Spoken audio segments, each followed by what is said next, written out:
News first ಲೈವ್ಗೆ ಸ್ವಾಗತ. ನಾನು ವಿಜಯ ವೀರಪ್ಪ. ಮೊದಲಿಗೆ ಹೆಡ್ಲೈನ್ಸ್. ಬಿಸ್ನೆಸ್ನಲ್ಲಿ ಹೂಡಿಕೆ ಮಾಡಿ ಲಾಭ ಮಾಡಿಕೊಡ್ತೀವಿ ಅಂತ ಮೋಸ. ಹೊಸಪೇಟೆಯಲ್ಲಿ ಮುಮ್ತಾಜ್ ಬೇಗಂ ಮತ್ತು ಕುಟುಂಬದ ವಿರುದ್ಧ 100 ಕೋಟಿ ವಂಚನೆ ಆರೋಪ. ಕಂಗಾಲಾಗಿರುವ 100 ಕುಟುಂಬಗಳು. ಕೇರಳ ಮೂಲದ 2 ಆರೋಪಿಗಳು ಅರೆಸ್ಟ್. ಮಿಕ್ಕವರಿಗಾಗಿ ಶೋಧ.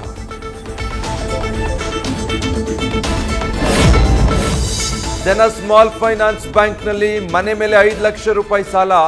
ಹಣ ಕಟ್ಟದಿದ್ರೆ ಮನೆ ಹರಾಜು. ಆಸ್ತಿ ಬ್ಯಾಂಕ್ಗೆ ಸೇರಿದ್ದು ಅಂತ ಬರೆದಿರುವ ಸಿಬ್ಬಂದಿ. ಕಿರುಕುಳ ತಡೆಯಲಾಗದೆ ದಾವಣಗೆರೆಯಲ್ಲಿ ಊರೇ ಬಿಟ್ಟ ಕುಟುಂಬ.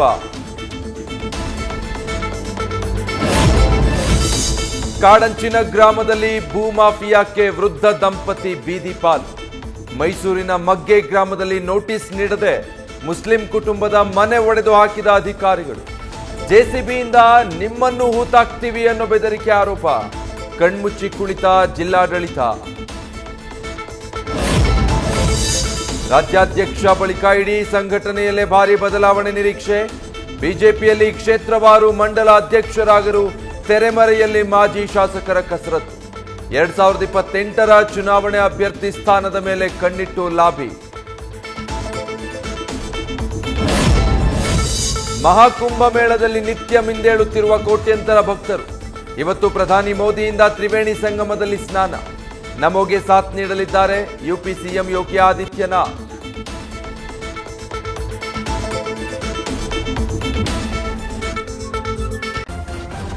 ನ್ಯೂಸ್ ಫಸ್ಟ್ ನಿರ್ಭೀತಿಯಿಂದ ನಿಮ್ಮ ಪರವಾಗಿ.